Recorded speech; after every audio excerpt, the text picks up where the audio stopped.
Hi, welcome to the Rebecca Valadez podcast. Make sure you hit that subscribe button, you hit the like button, you share it with all your friends, and also you want to hit that bell over here to let you know when notifications are coming in. You don't want to miss one episode. Not one. Serious. I'll find you.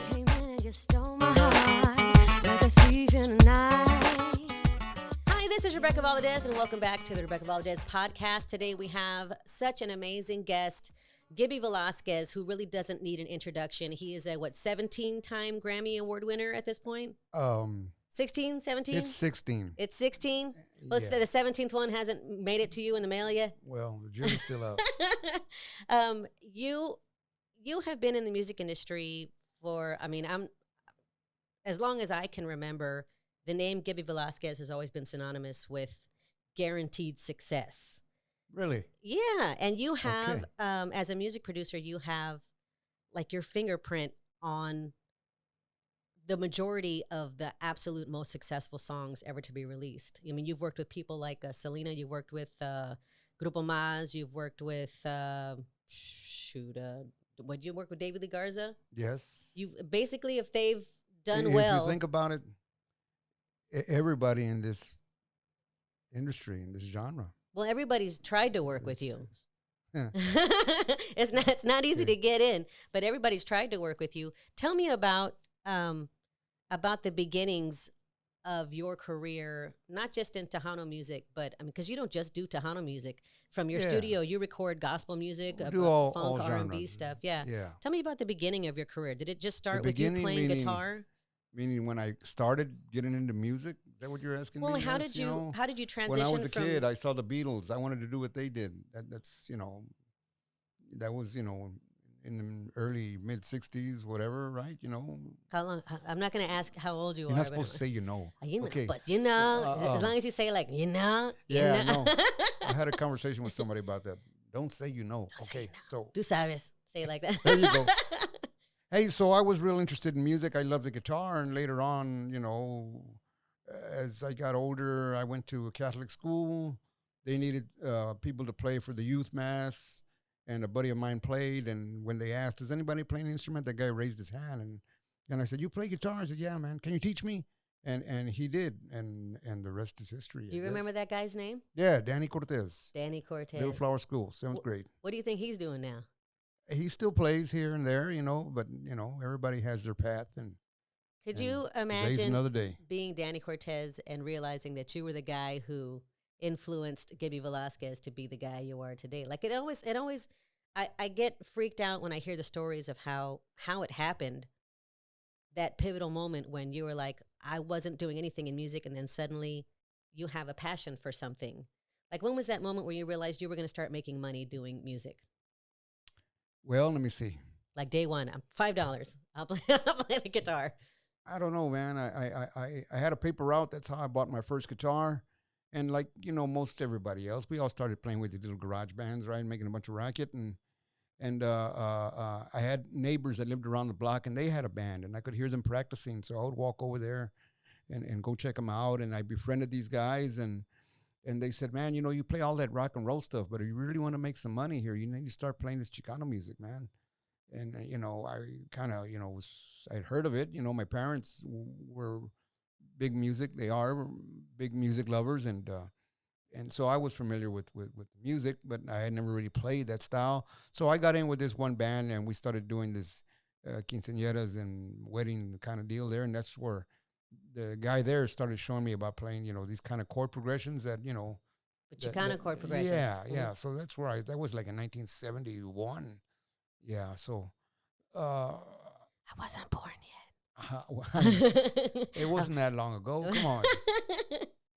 Anyway, I started playing with these guys, and from there, I was in high school, and I started playing with another band here. I was 18 and playing in a nightclub here, and graduated from school and kept doing my thing, and from one band to another, kind of stair step kind of thing. Just can I ask how much was the going rate for a high school event for a musician back then? Well, the band I was playing with, I was going to school. how do I say this? I was learning. I was still learning. I was getting paid. So you were an intern? I was young. I was 18 and playing with musicians that were a bit older than me, right? So, but I gained their respect, I learned a lot, and I was getting paid, So from there, I was playing with other bands that were more notable in the area, and in 1975, yeah, it was 75. This band called the Royal Jesters. I had got in with that band, and they were doing the Tejano, Chicano circuit, whatever. And you played guitar with that band? Yeah, yes, they were a hot band in those days, right? So you weren't always recorded, a producer. We recorded at this guy. His name is Manny Guerra. I remember Manny. Yes. He was on their label. We recorded there in 75, 76. And I moved on and played with other bands, et cetera, et cetera. And later on, I was out of town for a number of years playing with those DOD USO tours, travel the world. Oh, wow. Yeah. When I came back to town around 1980, I wound up, meeting Mr. Guerra again, and he hired me as a studio musician. So I was working with him in that capacity, and one day he said, "Hey, man, I got a lot of work, man. I need some help. You think you can do this?" He said, "Just sit here and watch what I'm doing. If you have any questions, ask me." And that was in 1980. So I went to the library. I read some books on the fundamentals of sound and frequencies and et cetera, blah blah blah. And I kind of just self-taught, and at a certain point, he just went away from the studio, and I was doing all the recording, and that's when this Tejano explosion kind of came to be. I started recording a Mas and a Mafia and David Lee Garza and Gary Hobbs, and that was Scada Records, right? It was 1981, 82, and when we say big, like they were playing, like. Yeah, they were were they doing like arena type shows or just no? They were just doing these big bailes here across. Man, I remember the nightclubs back then when. But this was before that. Oh, really, Rebecca? Man, there were no clubs. There were bailes at salones or whatever you want to call it. That came about later when they started opening up clubs that kind of catered to Tejano music. But they weren't just clubs; they were like former HEBs turned into nightclubs. Yeah, it was still a club. They were huge. Yeah, and they were packed. Yes, they were. That was. Those were the days. So from there, look, this guy, technical difficulties. There you go. It was an earthquake because we're in LA right now, right? Anyway, we veered way off, man. What was your question? How did I get started there? So once I recorded those bands, I was working for this gentleman named Bob Griever. He had a publishing company, and his goal was to get his songs in his publishing company recorded in this genre. For whatever reason, this guy liked Tejano music. So that's why he was supplying these groups with music, and he'd make his money in the publishing. Back then, they'd sell significant numbers of product to where it was worth it to him to continue down this journey, and from there it grew to where eventually Columbia Records and then EMI Latin and BMG and Arista. And these major labels came to Texas. And they had offices here in Texas. Like, it was a big deal. So then I was working for them. I was working for Capital EMI. I was working for Sony. I was their staff producer. And I had, all these bands under my belt here that I would service. Service, yes. I would supply them with the music, and I would book the studio time, and I would record them. And that's producing. If you're helping them select the music, if you're helping them with the arrangements, if you're booking the studio time, if you're mixing and mastering, well, I wasn't mastering back then. If you're mixing this stuff, that's producing. Was there ever a moment in the studio where you finished mixing something and you just sat back and said, "Man, this song, this is going to be a hit. This is it. This song's freaking awesome. I know it's going to be good." I don't know so much, man. The hit, is dictated by perhaps more primarily the radio station that's going to play it. And secondary is the public that either likes it or not. But a lot of the stuff that I record, in my opinion, it's great. I'm biased because I did it, but there's a lot of stuff that I've recorded that I think is great. But it depends on the marketing of that particular song when you talk about a hit. Like last night, I finally got around to watching the Bee Gees documentary. I think it's on saw that. HBO. That was great. It was great. And I had always wondered in the back of my mind, why did they sing in falsetto? Like, I thought it was just so crazy. I thought it was the most ludicrous thing I'd ever heard in my life. Singing like this, and I thought, that's crazy. Who said that that would be a good idea? Like, I would have loved to have been in the recording studio the day that somebody said, singing like this, it's going to be great. Nobody else is doing it. I promise you it's going to be a big deal. Just singing real high like this. And So see what you're doing right there? That's Little Richard. right? That's where they got that from. Yeah, I saw that. They had gotten the idea from like there was one group that did nothing but falsetto. It was a black singing group back in the day. I can't remember the name of the group, but they took the idea from them. Yes, that's where they got all that from, and I guess it worked out for them pretty good, right? It did. It worked out pretty good. But that's what I'm looking for. I'm looking for those pivotal moments in music history, and I feel like you've sort of been present for the majority of them. You've been able to see when Tejano music was started, just getting its start. You saw it rise. You saw whatever happened to it in the last 10 years, and now we're seeing a sort of resurgence with all these new acts and this. There's this new technology with social media and stuff. So there's a resurgence of all these up and coming artists that don't necessarily have the support of record labels like we did back in the day, but somehow they're in social media. They're on social media and they're making they're kind of in themselves. control of their own marketing there, right? Yeah, I guess like back in our days. I remember the first album that I recorded with you. We were still doing stuff on reel to reel, so that's how long we've known each other. Now everything's digital. Yeah. But back in the day, record labels had somebody there who would go out and find an act. Yeah, that was an A&R guy. Yeah, an A&R. Artist and repertoire. Artist and repertoire would tell them, this is what you're going to do, this is what you're going to wear. We're going to put you together with this person, and we're going to create an act and mold it. And now record labels, if they do sign somebody, they say, what are your numbers on social media? How many people are you following? What's your brand has to already be established. All those things are already in place before you even get signed. So the artist does all the work. Yeah, today's a different day. Yeah, is it even worth it to get a record deal anymore if you ultimately end up doing all the work yourself? Well, I would imagine that a record company would have a wider distribution for your product, your record, whatever. They have the connections with radio, perhaps, to where they're gonna shake hands with them and get them to play your record. Right? I know once upon a time, not too long. Once upon a time, not long ago, there was a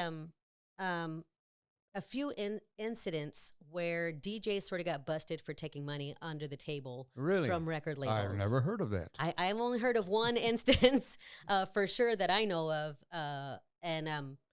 Is that maybe what's missing in the Tejano music industry, is just having the money to back you up to get you out there and promote you? Yeah, somebody lack of has funds. to put a couple of bucks up there to kind of, somebody's going to promote that stuff, so they ain't going to do it for free, So that certainly would help. That's right. Money helps. Yes. Yes, get a day job. And the thing about the whole social media, I mean, the artist is in complete control. So whatever they put on there, true or not, the public's going to, digest that and it's for real, So a lot of people nowadays, they would say, man, this guy is the greatest thing since sliced bread. But no, they just have a big footprint on social media. And they give you the illusion that they're all this and that, but maybe not. Yeah, I heard that you can actually pay for likes. Like you get money and then somebody goes and starts 20,000 non-existent accounts and then follows you, and then suddenly you have 20,000 followers. There you go. Where do I sign up for that? I need that. I'm not getting the likes organically. I need to pay somebody and just to have it come to me. Aside from that, as a music producer and director, we've heard of how you got all this experience under your belt. What is it, do you think, makes a difference between some of these sort of like garage recorded albums and a real album? Not that they're not real, not to discredit them, but when you go to Gibby's studio, you're in a real studio with somebody who's been trained for real and has actual experience and knows what the sound is. Well, let me say this. I know a little bit about music, right? Knows a lot about music. So nowadays, anybody can record. You can record on your phone. Anybody can record, and they're very excited about what they're doing. I get that, but to get a good professional recording. It doesn't have to be me, but I would hook up with somebody that does this for a living, that has experience doing this, as opposed to somebody that really don't know much about music. So you would call these homegrown kind of recordings that little to no production value to it, and that's more and more. That's what's out there.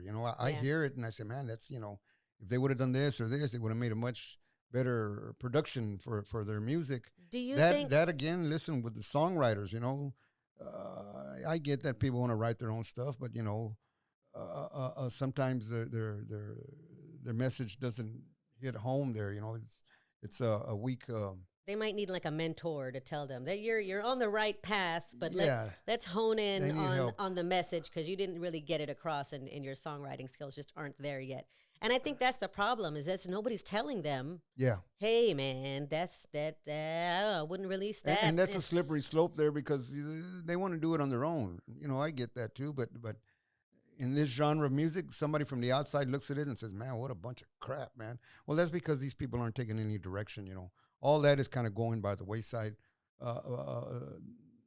People who are doing this are kind of no. I'm not even going to go there. But have you yourself ever had to tell somebody, man, maybe you shouldn't be doing this? Has it? That has happened. Have you ever been the voice of reason for someone? Yeah, and it's kind of again a sticky situation there because somebody will come and they want to do this recording, and I can see that, man, you're just not up to par here. So I will encourage them. You know what? You need to do your homework a little bit. And they kind of get discouraged, and I'm trying to use gentle words, and I'm real good at that, right? So yeah, so you wind up kind of killing their fire, but I don't want to do that. I can see that if I did this production with this guy, and he's gonna spend his money, and ain't nothing gonna happen. So I try to encourage them to kind of hone your craft. You need to sharpen up a little bit here, dude. You're not quite there yet. But more often than not, what will happen? They'll go to the next guy and they'll do it. So that's why I was saying, you kind of shoot yourself in the foot. This person would have paid you money to do this, but you pushed it aside because you tried to encourage them to practice. But what they did is they picked up the phone and went to the next guy, and the next guy did it. So that's kind of crazy there. Yeah, they should take if Gibby Velasquez is giving you advice and it might not be what you want to hear, take the advice and go back and tweak some things and then come back to Gibby so that he can fix it for you. I'm glad you said that. Yeah, take Gibby's. He knows what he's talking about. He doesn't just do this for shits and giggles. He's made an actual that he didn't win those Grammys for nothing. People have to vote to get you to win those Grammys, and you won them because of the people's say so. So that to me that means a great deal. Because you didn't just win. I won 2, but I did them because I did backup vocals for somebody. Like I hate to discredit my own self for the work that I put in or whatever, but I wasn't the main guy. I didn't produce those songs. You're a producer. You were a big part of that recording. Your voice, and the Grammys that I have was for my participation in the recordings of whatever project it was we were working on, whether as a producer or an engineer or a mixer. Mm-hmm. I'm not really an artist per se, but I've been very blessed, and these people that have walked through my door, and I work with them and shared my professional experiences with them, and there's your Grammy. So. As your career sort of blossomed and progressed over the years, most recently you were on the board of governors, I believe, for the Grammys Association, correct? Yes, I've served several terms as governor and a couple of terms as trustee with the organization. And How was that experience? Because I know we do have a couple of pictures of you with, I think, the president of the Grammys. And or I don't know. There's a president of the chapter. Yeah, the chapter. And there's guy, a CEO. One of those guys is up okay. there. I'll put that. You'll see it right here. But every once in a while, when I was living in LA, you would have to fly into yes, town. They have their and have a meeting. As a trustee, they have their quarterly meetings there, and I would travel out there numerous times through the years, attending those trustee meetings or serving on different national committees. What do they discuss at these meetings? all kinds of things. What is the ins and outs of the Recording Academy as an organization? The Recording Academy is not just about that trophy there. There's Mm-hmm. other things that they other branches that serves music cares. There's an advocacy branch. There's an educational thing there. Grammy in the schools, Grammy U. There's we could go on and on about this, but if you look on their website, it'll explain to you in more detail. Now, at one point, we had because there's two Grammys. There's the Latin Grammys, and then there's the What they call the American Grammy. the American Grammy, or the good old fashioned Grammys, I guess. The American Grammy is strictly a U.S. Recognition, Mm-hmm. and the Latin Grammy is a worldwide thing. So there's a bigger audience. Like I said, I'm not down in either one of them. Somebody. I think it's just an exceptional note to take when the Latin community is so great that they couldn't fit it in. It seems like so they had to give it its own section. You have to agree. Latin music is so diverse, and on the American Grammy side, they just have that little Latin kind of nod to this whole Latin thing. It's just so diverse. It is. There's so many different categories. We, as Tejanos, we had our own category in the American Grammys for a while, and then it went away, and then it came back, and then it went away. What are the circumstances that would make us lose that? So in any category, in the either Grammy or Latin Grammy organization, they have submissions for this or that category, right? This Tejano category, they need a certain number of submissions for the category to exist. So people just weren't putting in submissions? They wouldn't submit for whatever reason, being haters or whatever. They just wouldn't submit. And also, when you submit something, it has to be something that you really consider is Grammy worthy. You can't just. I guess you could, but you're wasting everybody's time. If people actually send in recordings of their cat or dog barking, and they want to submit that. So you see, if you submit stuff that they're going to listen to it because it was submitted, but a lot of times there's a bunch of crap that gets in there, and they got to weed that stuff out. There's an ongoing hence these committees. Yeah, there's an ongoing discussion where like what is the true definition of Tejano? Because sometimes Tejano artists are going up against like sort of norteño or grupero or conjunto acts for Tejano album of the year in certain categories. And they're not necessarily meant to be in the same category. They have a screening committee that listens to these records. And do those people know what Tejano music is? It depends on who's in that committee. It's you. And I cannot speak for them. I'm not speaking for these people. It's all your fault. I know. No, I'm just kidding. So yeah, I cannot speak for the Academy, but they have committees that oversee that, that filter that, and if it passes there, this is a panel of experts that do this. So if they deem that this was this or that, that's the way it is. Man, yes. I want a Grammy so bad. I've had a few conversations with these people. Oh man, in the story. So there. So currently, do we have a Tejano category at the American Grammys? No, not currently. There's okay. What they call Mexican regional, and that's the Tejano, everybody. Well, the Tejano moniker is still there. Yeah, that's Mexican regional / Tejano. So that's it's like still when there. Valadez goes up against like Alicia Villarreal, and they're not. They shouldn't necessarily be in the same category. It depends on the music they're doing. Oh, that's true. I guess so. But oh man, so there was this. I saw a T-shirt once about 10 years back that said "Tejano's not dead, baby" or something to that effect. And there's this sort of sentiment that Tejano's been dead. Do you agree with that sentiment? So we're talking about Tejano music, but music across the board is in the tank. So when you speak of Tejano music, all music is down. It's just not about Tejano music, as this whole thing morphs from CD to downloads, digital downloads. Yes, that's hurting everybody.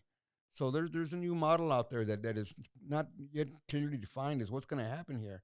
So the Tejano genre being just a sliver of what is American music, well, it's hitting this genre hard because it's understandably it's a smaller genre. It's not like some like rock and country and the stuff that there's a solid base of that style of music. That's more mainstream American music. Yeah. And we're over here in a tiny corner of it. So what's happening across the board certainly affects this genre in that way. You see what I'm saying? Yeah, I Okay. do. I see that. I noticed that, like, if you're a songwriter and you go to like the BMI.com website or the ASCAP.com website, or if you're associated with any of those companies or associations, they send you like newsletters every once in a while. And the ones that I've tried to read, but I'm just not smart enough to read them, I guess, are when we've been attempting to adjust the laws for the new digital era of music.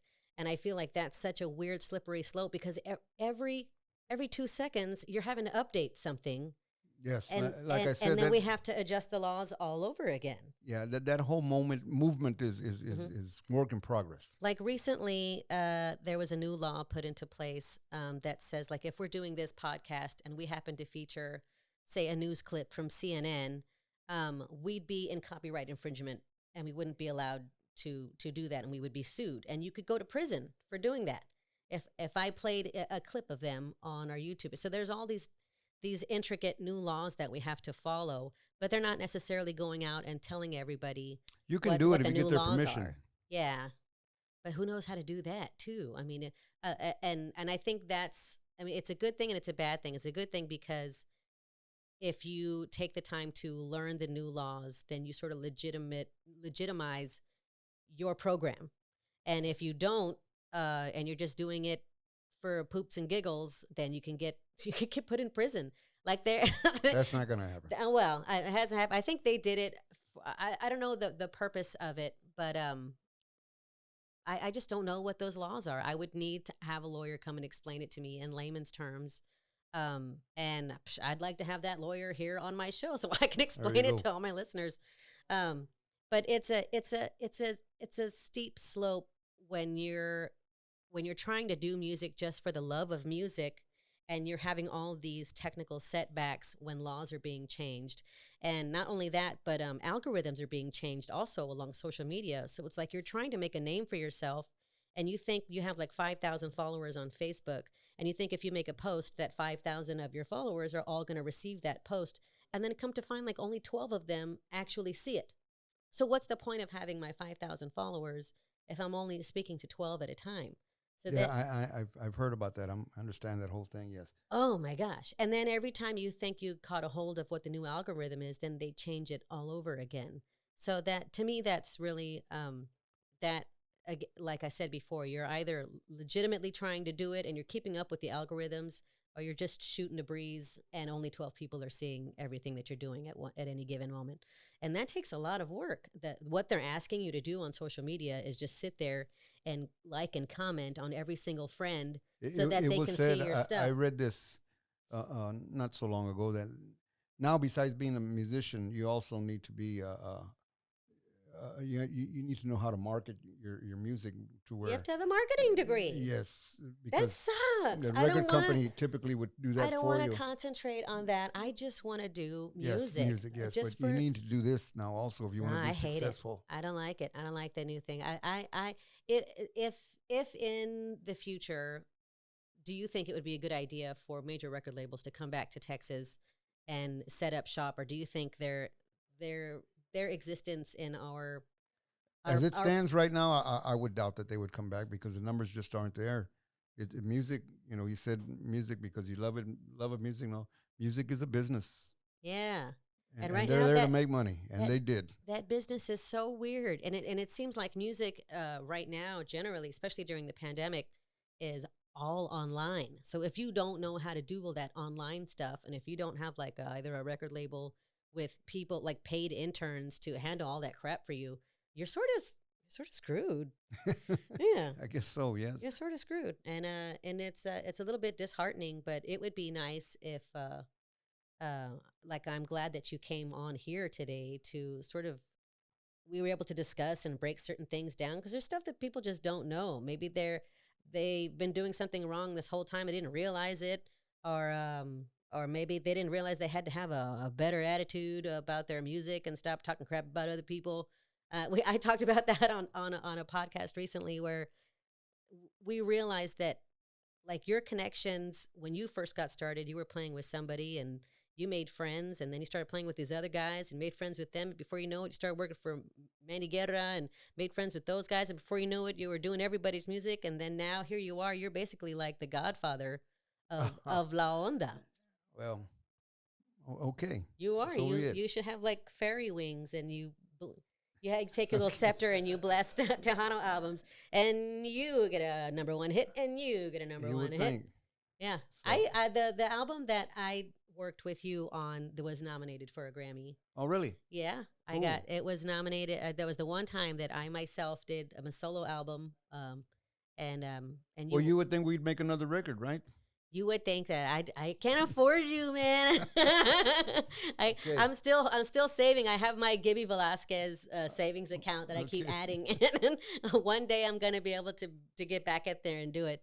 But in the meantime, I've just been experimenting. But this platform here, what we're doing today is a way of not just doing music, but educating people and having fun. You had fun. Did you have fun? Yeah. Did you have fun with This me? is fun.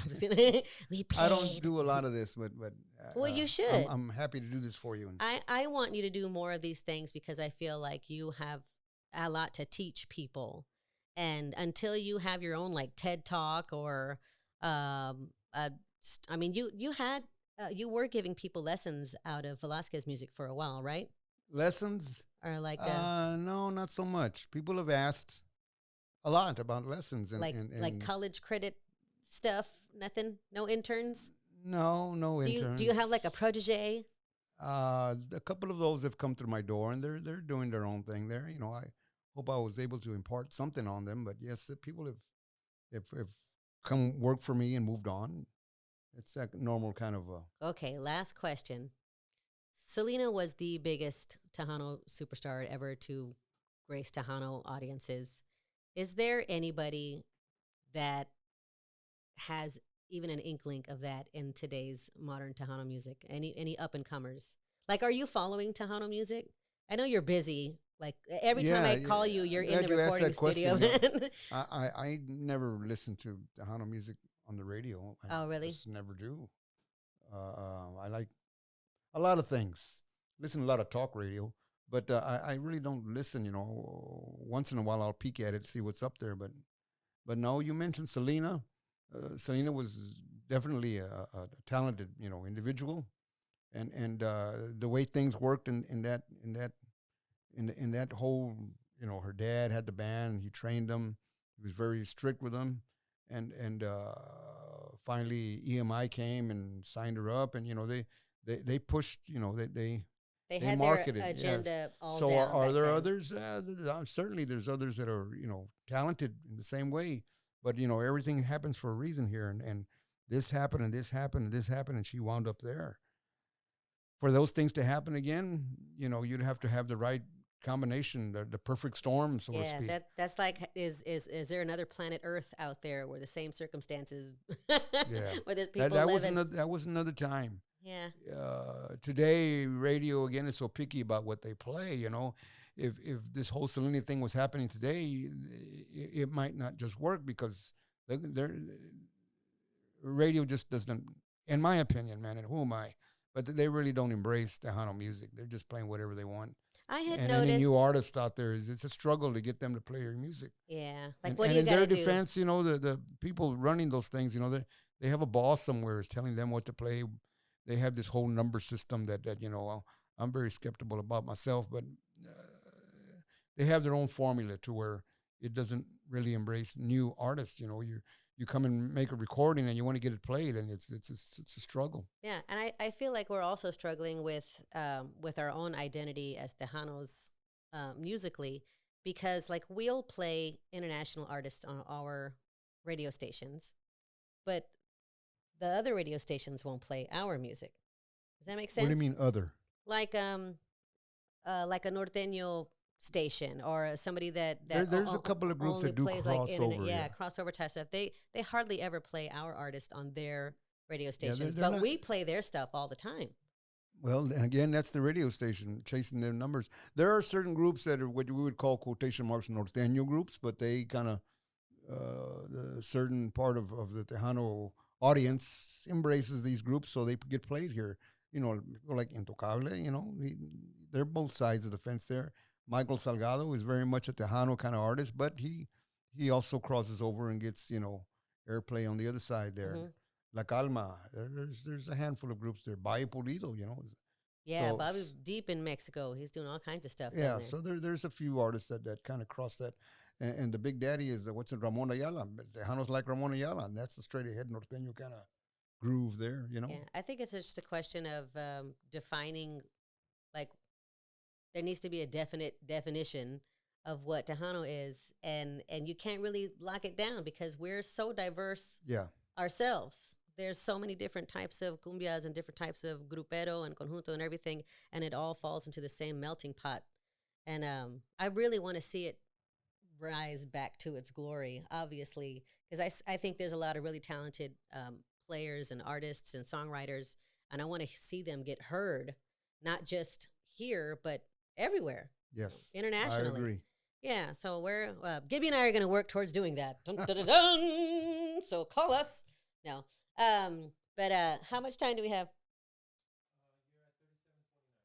How much time should we do?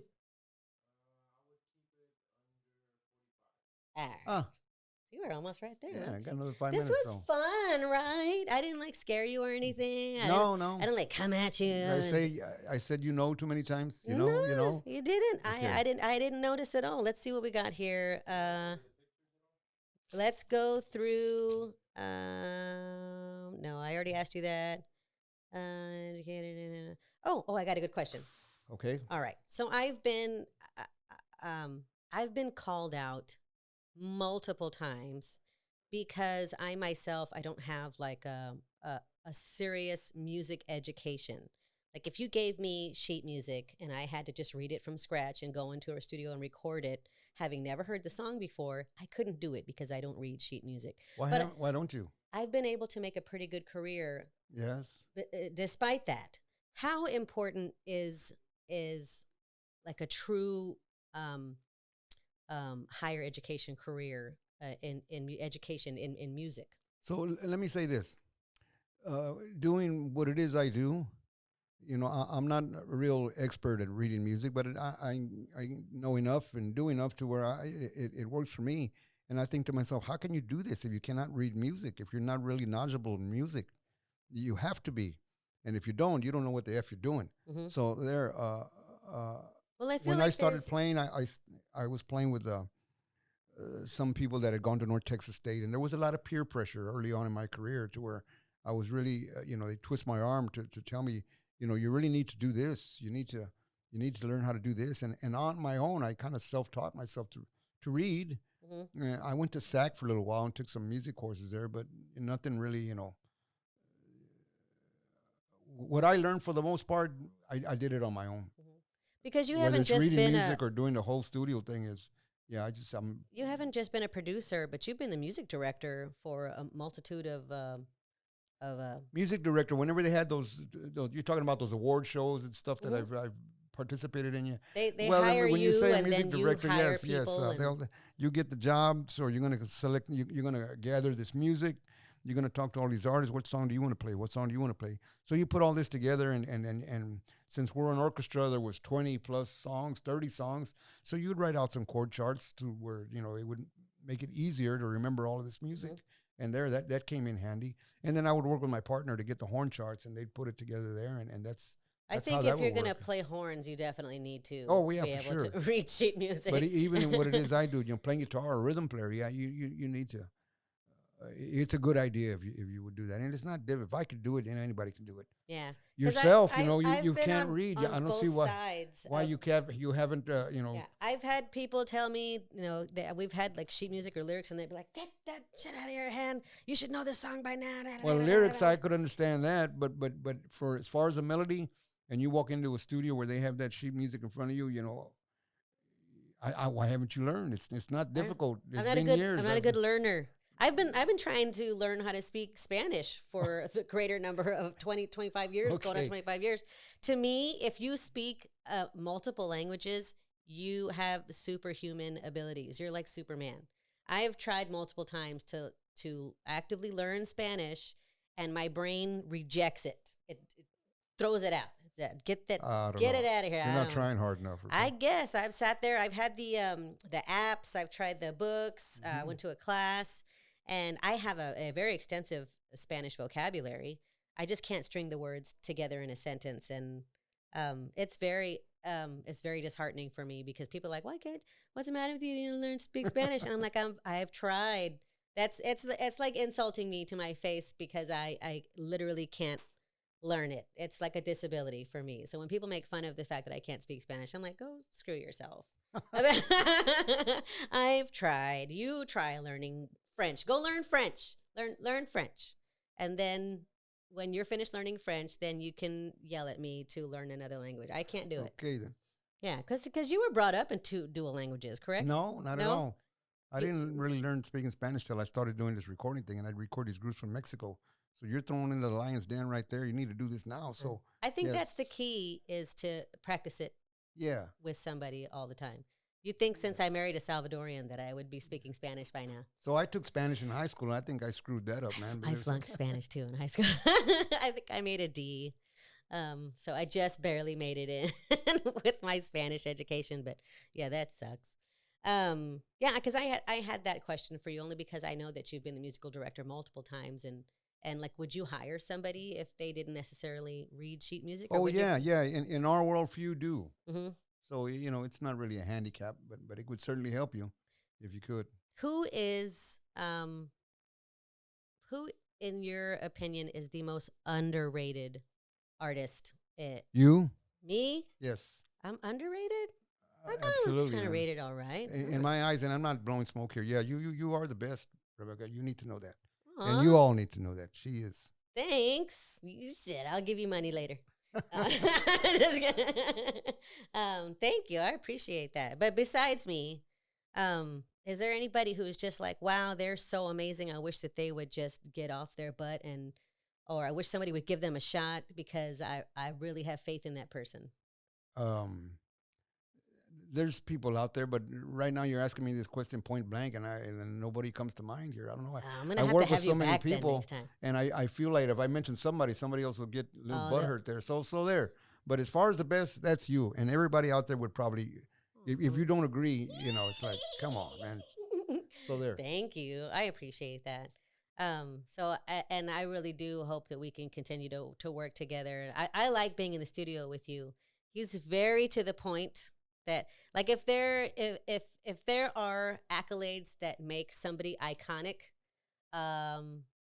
one of my for you would be that you're no nonsense. You know your shit. And a good thing when you see it. So like when we're in the studio together, we talk a lot.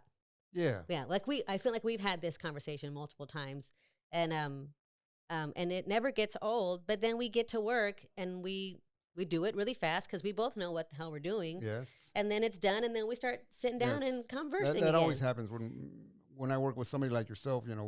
We kind of BS more than we work. We do. 'cause We're we full like to of talk. BS. Yeah, blowing smoke up each Oh my other's God, is butt. that the word? I don't know. I don't speak Spanish. Okay. Well, I want to thank you for coming today and taking the time out of your schedule to just be a friend. Thank you for being a friend. Okay. And, And I wish you success in your little adventure here. I'm trying. Yeah. Hopefully it will lead to other things. This is sure. This is a doorway. And Okay. I'm going to put my big fat foot through it. So, Okay. Well, thank you for coming. Thank you for joining us in another episode of Rebecca Valadez podcast with our friend Gibby Velasquez. We will see you next time. Don't forget to like and subscribe and share this with all your buddies so that we could be way more famous than we already are. Thanks Okay. once again. Hey, you, I bet you thought the podcast was over, but it's not. I just want to make sure that you know that I'm not just a podcaster, I'm a singer too, and I've got some really great music that you can download at my website, RebeccaValadez.com. That's RebeccaValadez.com.